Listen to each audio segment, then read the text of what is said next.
Welcome to the current federal tax developments for the week of December the 11th, 2017. Current federal tax developments, as always, are brought to you by the Loscalzo Institute, a Kaplan Company, and your state society of CPAs. I'm Ed Zollers, and I'm broadcasting here this week back in Phoenix after being on the road for a while. Just got back in from being in Albuquerque, New Mexico for their tax conference and heading back out on the road tomorrow, Sunday morning. I'm recording this on Saturday. So it's an interesting week, but things have continued to happen. This week, we're going to talk briefly about what's gone on in the tax bill. This was a week where we formed conference committees, and we got some more reports about the things that they are considering making changes when they go to a final conference bill. We'll talk about an IRS memo that clarified the tax treatment of a disgorgement payment following a United States Supreme Court decision on the topic. We'll talk about the IRS issuance of the qualified plan required amendment list, which was published for 2017 this week. We'll have a problem with a taxpayer who attempted to sell property to his former spouse, and that's fine. But the problem was that he attempted to claim a tax loss for this. Turns out that didn't work for him.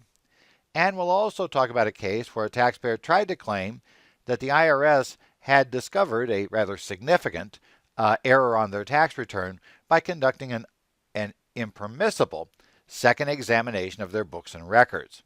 We'll tell you about why the tax court did not agree that there had been such an impermissible second look at their books and records. Let's first turn to the bill we've been talking about for a while here now, the past few weeks, the Tax Cuts and Jobs Act, H.R. 1. This week, a couple of things happened. The House appointed its committee members on the 4th of December. The Senate followed along on the 6th with its members. Now, as a practical matter, the conference committee is probably not where you need to watch for the real negotiations on this bill because, as the ranking Democratic senator said, the conference is effectively for show. What he meant by that was that because, this bill is, and we all know, it's going to be passed with solely Republican votes, then in reality, the big issue here is, what the agreement is among the Republican leadership on the House and Senate about how this bill will move through. So, there will be conference meetings, but in reality, the real negotiations going on in a little different location. But nevertheless, we now officially are under the process. Now, it was reported this morning that the chairman of the Ways and Means Committee was suggesting, or I should say, the House Majority Leader was suggesting that there would not be a vote in the coming week. That is, the House is not going to vote on the final bill in this upcoming week. The idea is that there is a rough deadline date of December the 22nd to get all this done, because that is when the continuing resolution dies again, and the House and Senate have to take up the issue of funding the government. So the idea is they want to get this done before that deadline so they can take that up. And because of that, probably we're looking that, not this week, but the following week, if they stay on schedule, for when we'll actually get the final bill. That may leave us just a little over a week to do any tax planning that might be needed. Now, some of the key issues still under negotiation. Yeah, they've now kind of figured out that AMT add back that the Senate put in their bill at the last minute. The corporate AMT is a problem. And so they are going to try to address that and figure out how to unwind that problem. If you're not aware what that problem was, the corporate AMT was put back in the bill by the Senate to raise money. The problem is that today the corporate AMT is at a 20% rate and the top corporate rate is 35%. No big problem. However, when you make the top corporate rate 20%, suddenly if you have an AMT at 20%, things don't work very well. And they're just now kind of figuring that out. Effectively, there'd be a backdoor repeal of a whole bunch of tax benefits that are not allowed for AMT purposes. They would just effectively be not allowed for a corporation. So they're going to work on that. There has been a lot of discussion this week about finding a way to modify the tax deduction, potentially to allow state and local income taxes to be used instead of real estate taxes electively for the $10,000, maybe even sales taxes to be in there as an option instead of the, as you're part of the $10,000. Maybe you can do all of them. We just cap them at $10,000. Maybe the number goes up. The reason why that's important is because a number of congressmen, especially those from California that voted for the bill when it came out of the House, did so on the assumption that this was going to be, shall we say, made less onerous for their constituents when the final bill came through. Now they're calling in that card. So we'll see how that goes. That's primarily an issue to get this through the House. Because as we've discussed before, the Senate doesn't really care as much about this issue because most of the senators, the high tax states in question, do not have Republican senators. So therefore, it's not necessary to get it through the Senate. But they do have a lot of House members, and that's why the House has a bigger problem with this. We also are still waiting, and this you're not going to find as much coverage of in the press as to which way they're going, but it's going to be key to figure out how they actually go through pass-through taxation. That is, are they going to go the Senate's route or the House's route? Now, most observers seem to be betting these days that they'll go the Senate route because that is a whole lot simpler to work. But whether they keep the percentages of the Senate, how they work with it, whole lots of issues are around, so keep your eye on those. Again, all of this we're going to have to figure out when we actually get a House bill. We actually get, I should say, a conference bill.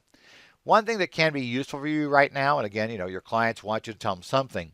The Joint Committee on Taxation did release a report. It's on their website, report JCX-64-17, which actually details, what is in both bills, what things are in both bills but with different terms, and what things are just in one bill. That kind of a worksheet can help you figure out, if something's in both bills with the same terms, there's a real good chance as long as we get a bill, that's how it's going to work. If it's in both bills but it has different terms, or maybe different percentages, then we figure there's going to be some compromise, but we're probably going to see that. Things that are just in one bill or the other, those are the kinds of things that may simply go away when we end up with a conference bill. So, you can get some feel. You can't really prove anything because some of those things in only one bill are going to make it to the final bill. And some things that aren't in anything right now may very well end up in the final bill. We just don't know. But this joint committee report can certainly be useful for the moment to kind of let you wrap your heads around, well, what does it appear they've agreed upon and what things really seem to be up in the air. And can help because your clients, of course, now are trying to do their year-end tax planning. And our big problem is we have no idea what 2018's tax law is going to look like yet. Now let's start with our first development of the week. This is an IRS memo that was issued on the 1st of December. Chief Counsel Advice 2017-48008. And this deals with disgorgement payments for federal security laws violations. In various situations, if you violate federal security laws, you may be required to return the profits in various sense. So you may be required to give up those profits. They could go into a fund that will maybe be used to pay those who were victimized by your bad actions. Various structures may be done. The question becomes, though, is that a penalty? And that's important because, Section 162F bars a deduction for a fine or a penalty. The Supreme Court recently ruled in a case that related to the disgorgement rules regarding violations of federal security laws. This was Kokesh versus the SEC that came down from the Supreme Court this year. This memo considers how the IRS should handle payments under the disgorgement statute that was covered in Kokesh, given how the Supreme Court interpreted the statute in their case. The question became, is it going to be this fine or similar penalty? Are these items non-deductible? Or do they represent simply, a return of money, giving money back to somebody else and represent a deductible item? Basically it was just a loss on a transaction. And what this memo concludes is it has a discussion, and even if you don't ever deal with this area, it's a nice discussion of what is a fine or penalty. Now, and they note very simply, it does not need to be criminal. That's not the question.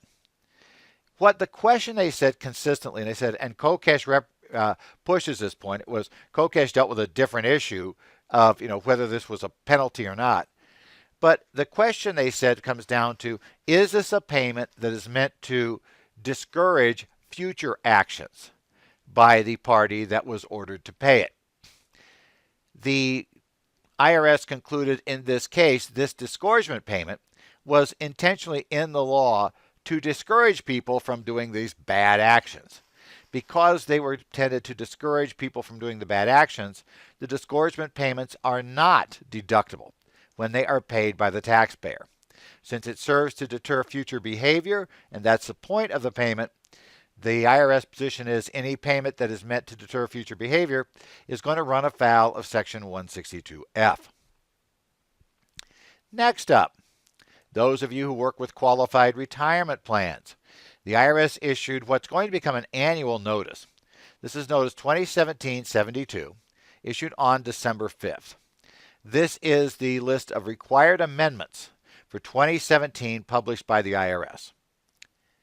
Qualified retirement plans, things like profit-sharing plans, 401k plans, defined benefit pension plans, cash balance plans, these plans have to be set up with terms that agree with the law.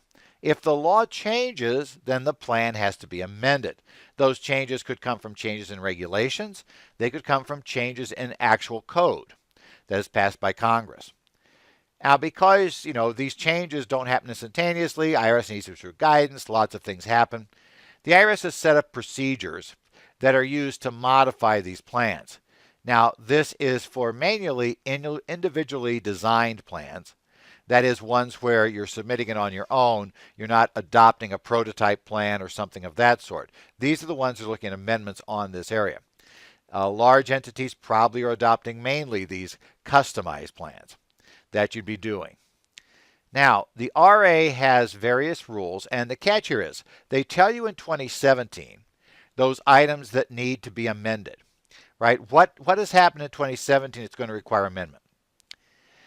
When they publish that list of amendments, then things they think is ready for amendment, the plan has 2 years. So even though this is the list of required amendments for 2017, you might be thinking, well, how can you do that? You publish it December 5th. We have to get this done the next few days. No, you've got 2 years. These are the ones that by December 31st, 2019 will have to be done. Now, the IRS only lists 2 items, one which related to cash balance and hybrid plans, and then we've got benefit restrictions for certain defined benefit plans that are eligible cooperative plans or charity plans. Those are the 2 they say that are general. If you have a plan that is of that type, you're going to probably need to amend the plan. And those are the only 2 general ones they have. Then they have a specific plan amendment they think is more limited. This relates with final regulations regarding partial annuity distribution options for defined benefit plans. If you have those options or you're using those options, then you have to amend your plan. You've got till 19 to get that done. Now, you still operate the plans because all of these requirements are current law as if the plan had been amended, but your actual amendment has to be in place by the end of 2019. So because of that, we get this list published. This is the 2017. They didn't used to work it this way. This is the way we're now working these things. There used to be on cycles that went for a few years, and your plan was on cycles, and it updated whenever its cycle year came. Now everybody's going to be on the same structure. We're just going to every year tell you what you're going to be doing 2 years from now. And so you've got 2 years to get that amendment in place. And obviously, at the end of 18, you'll get another list of things that you have to get amended before 2 years are up, if it affects your plan. Let's take a look at a case next. The next one coming up is the case of Stapleton, versus Commissioner, Tax Court Summary Opinion 2017-87.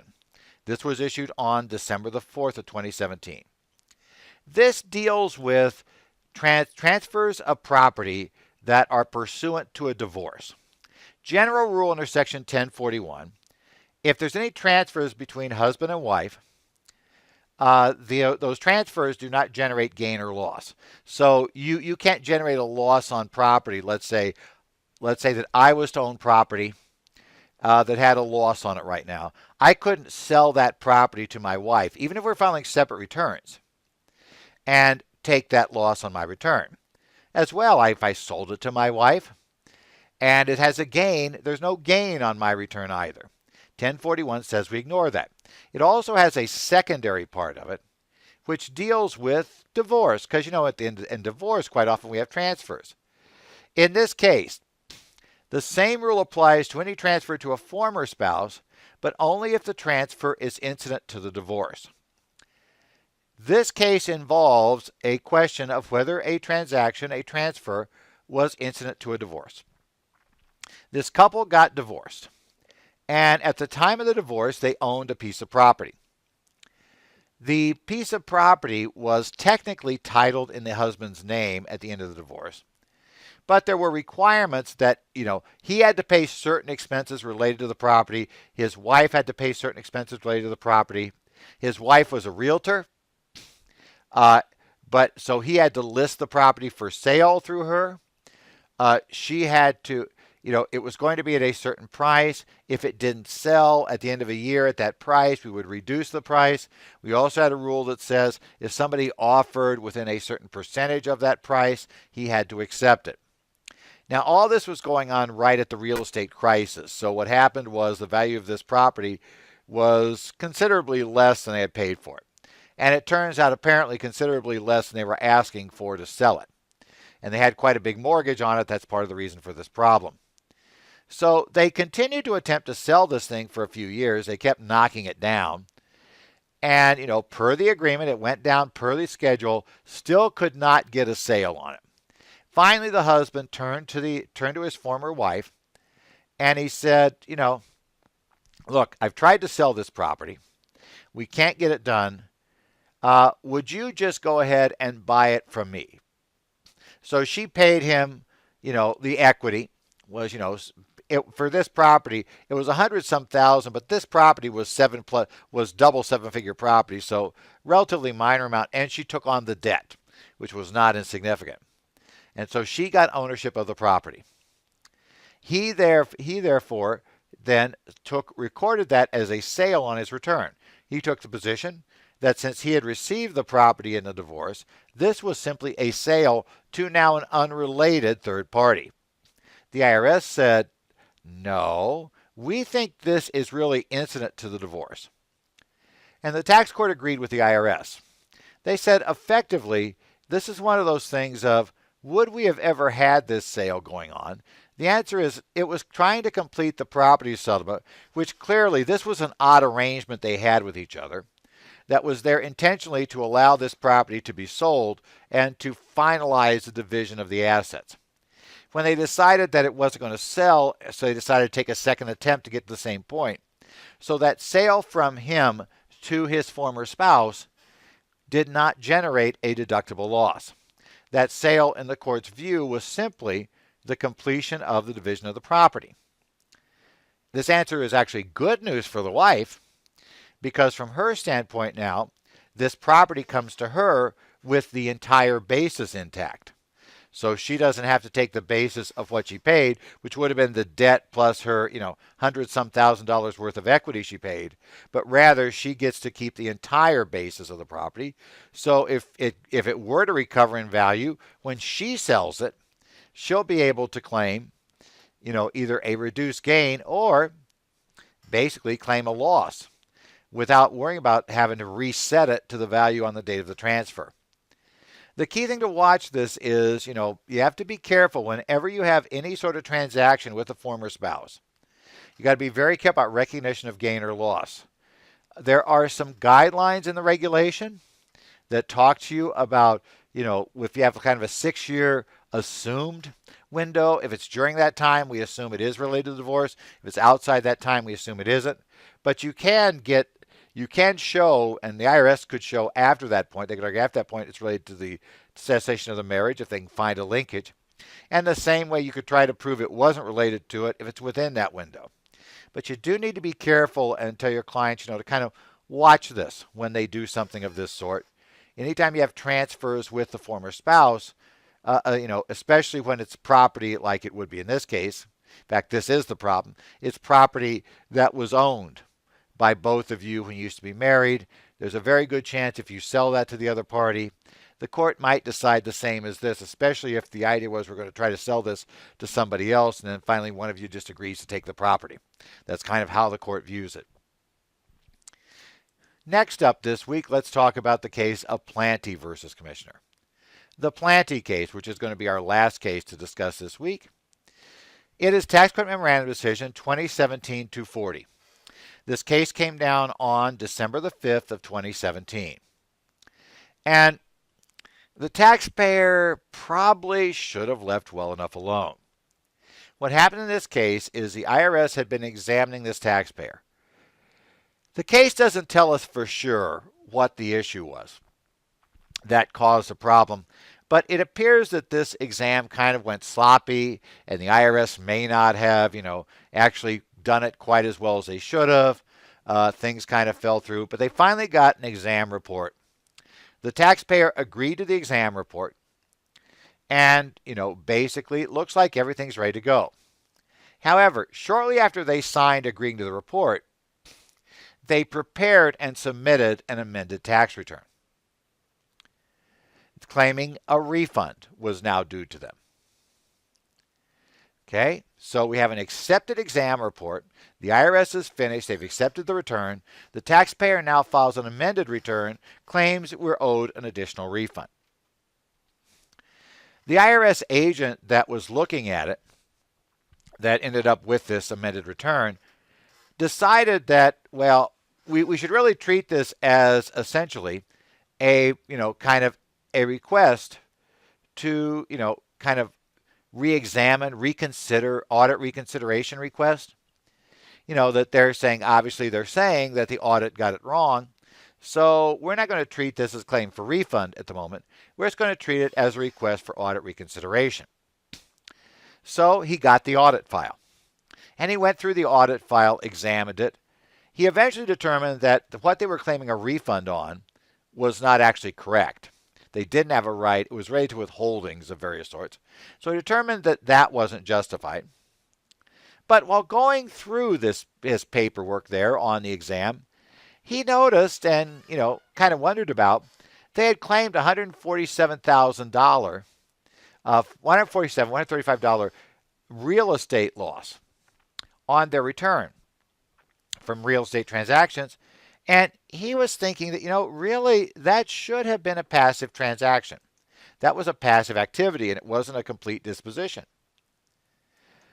So he said, that refund bit, nah, that theory doesn't work. But oh, by the way, I noticed this $147,000 passive loss that you should not have been allowed to claim in that year, but we allowed you to claim it. We hadn't raised it on the exam, but since I'm back in the file, I think I'm going to raise that. Now the taxpayer screamed, wait, foul. You had finished the exam, and there's a law against this, and they're saying Internal Revenue Code section 7605B says that no taxpayer shall be subjected to an unnecessary examination or investigations, and only one inspection of a taxpayer's books of account shall be made for each taxable year unless the taxpayer requests otherwise, or unless the secretary, after investigation, notifies the taxpayer in writing that additional inspection is necessary. They're saying, we never requested you to look at those books, to look at our books. Come look at our books. And so you shouldn't be able to reopen this exam once it's done and assess us additional tax. Bad for you, IRS. You missed this on the exam, but you've only got one swing at this thing. The tax court said, we don't think that's quite how this works. The court said the point of this rule is to prevent you from, getting a notice from the IRS to examine your 2015 return, completing that, and then having the service out of the blue come back and say, oh, we want to look at 2015 again. So give us your books one more time, give us everything, have us go through it. The idea is to prevent the burden on the taxpayer. Because remember, the whole point of this is we're looking at unnecessary examination or investigations. The idea is to prevent a burden on the taxpayer. The court said we have ruled multiple times that the IRS has an absolute right to go back through records that they already have in their possession. That's not another examination of your books because they never came back out and asked for your books again. Secondly, there was no way they could evaluate that amended return without looking at that detail they had in their hands. So you asked them to come back in and do this. So because of that, this is not a second examination of your books. Rather, it's simply the IRS looking at the records they have, and they're perfectly within their rights to, look back in that data they got as part of the examination and come up with other adjustments. And so taxpayer quit whining about this because the taxpayer agreed. They weren't fighting that this should have been allowed. They weren't battling that issue at all. They're just saying the IRS shouldn't have been allowed to change it. We realize, they just missed it. They shouldn't be able to get it back. As the court said, tough luck, guys, they can get it back. Now, as you may be aware, what this points out is, you always need to be aware of the risks whenever you are asking the service to go back into something. What exactly can they do?